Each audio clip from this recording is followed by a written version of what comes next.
Michael and Amelia first met when they were in college. Their friends had set them up thinking they were the perfect match for each other. Michael was a happy-go-lucky guy. He was always cheerful, and all he brought was positivity to the lives of others. He was a charming young man, and no one could resist but smile when they spoke to Michael. And Amelia? Amelia was the type of girl that was daring. She would always be in a jolly mood and ready to have fun. Amelia would always look towards progressing in her life. She never stayed with others that brought negativity. And whenever she would see someone look down and upset, she would be the first person to hop on over to make that person's day. Michael and Amelia hadn't known each other for the first few years at college.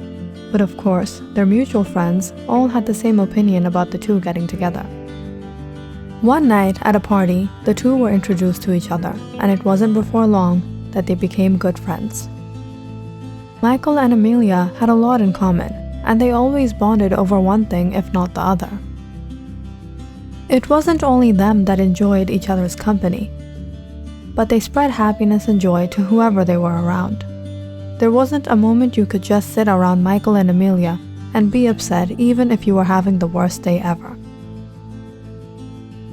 Michael and Amelia just knew how to give off that jovial vibe. One thing the two had in common was the fact that they loved to play practical jokes. The two loved to play pranks on others, not to mention on themselves. They would get a great sense of satisfaction just from seeing the shocked look on someone's face right before they burst out into laughter or sometimes chase them down the street. It was also because of this reason that their friends believed they deserved to be together. They would finally find someone to prank over and over again for the rest of their lives.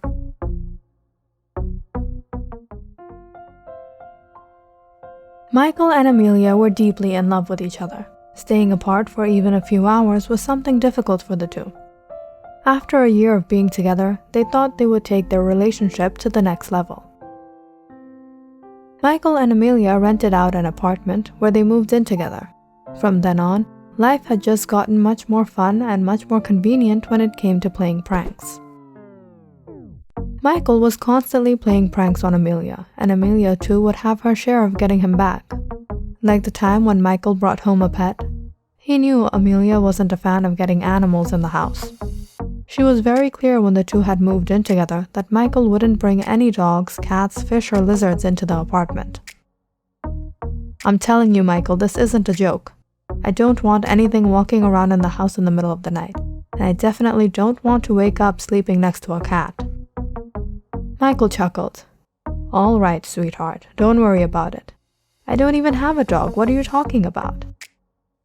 But as soon as Amelia warned Michael, she regretted it. She knew all that she had done was implant another idea for another horrible prank.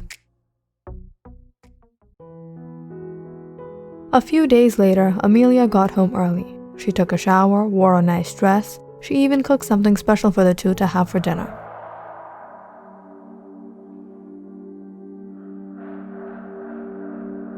Suddenly, while she was cooking,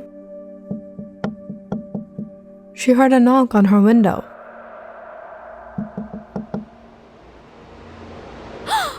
Out the window on her fire escape, there was a raccoon.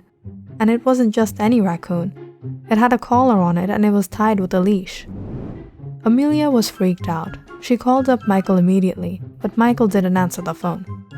Amelia didn't know what to do. Was she supposed to call animal control?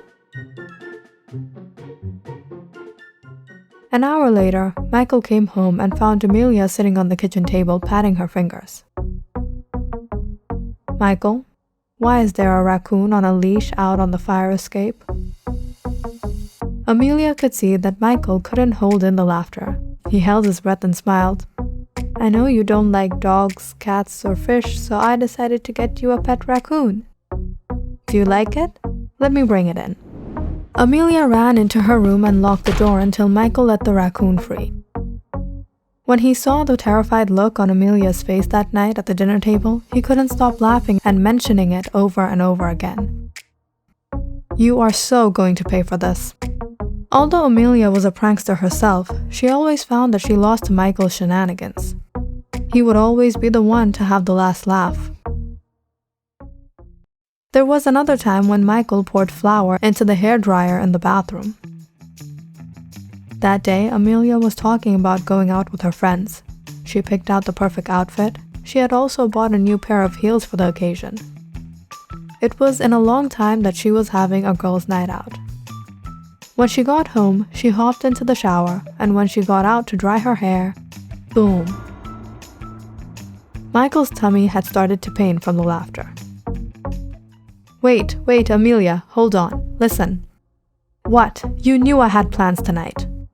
Amelia, look at yourself. You look nice, just like a flower. Even if Amelia fell for Michael's jokes more often than he did, she also had her good times. Like the time when Michael had been giving job interviews. Michael spent so much time talking to Amelia on how he had so much to do. He had big goals and ambitions in his life. Amelia had spent that week trying to make Michael believe that something was wrong with her.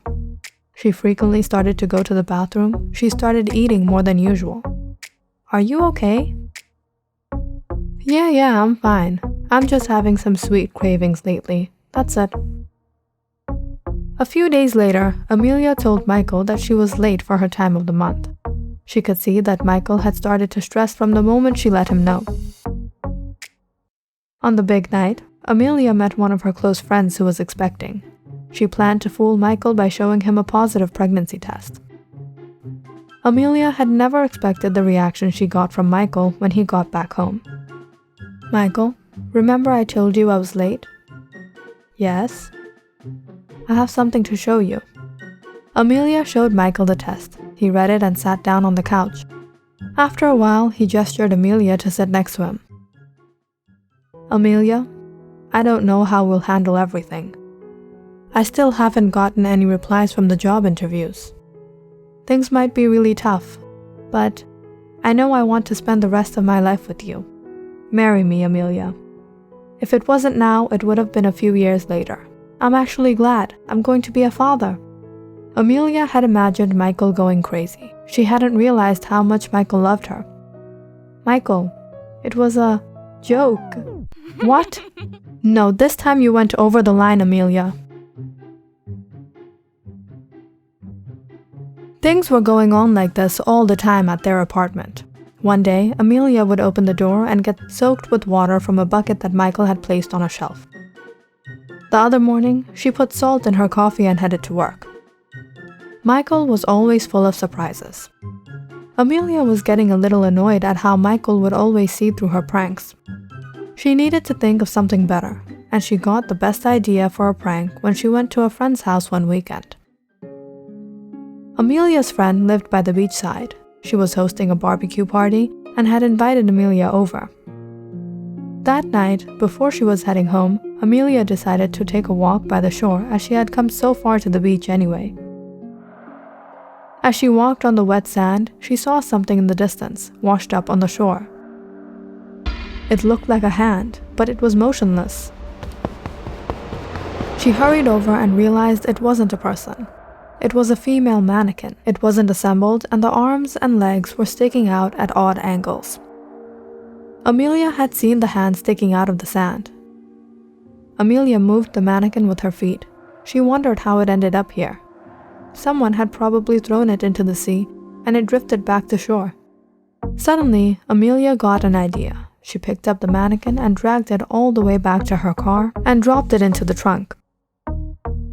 When she got home, she took out the arms, legs, torso, and head of the mannequin, placed them into a box, and hid it in the apartment. Amelia was waiting for the perfect time to play the prank on Michael, when he was least expecting it. After about a week, she took out the box and unloaded the pieces and put them together. The mannequin was almost lifelike. It was amazing. After screwing on the legs, arms, and torso, Amelia finally put on the head and dressed the mannequin in a dark robe. Amelia couldn't sleep that night. When it was about 3 a.m. and Michael was deep in his sleep, she cautiously set up the mannequin in their room, right in front of Michael. She took a few steps back and quietly giggled at how Michael was still snoring. She marveled her mischievous creation. Just before Michael's alarm would go off at 6 in the morning, Amelia tiptoed to the kitchen, brimming in anticipation. She made 2 cups of hot coffee and sat down on the table with a smug look on her face. Michael would be waking up any minute now. Amelia could hardly wait. Suddenly, she heard a loud scream from the bedroom. Laughing, Amelia ran to the door and pushed it open with a big smile on her face. "Got you!" But what she saw made her freeze. All the color drained from her face when she saw Michael choked by the faceless mannequin, who now looked exactly like her. Through all the pain, Michael said, "Amelia, you're hurting me, let go." Before Amelia could do anything, the mannequin went out the window. Amelia looked at the windows of her bedroom. They were wide open. The curtains fluttered in the breeze. She ran and looked out. The robe lay on the street.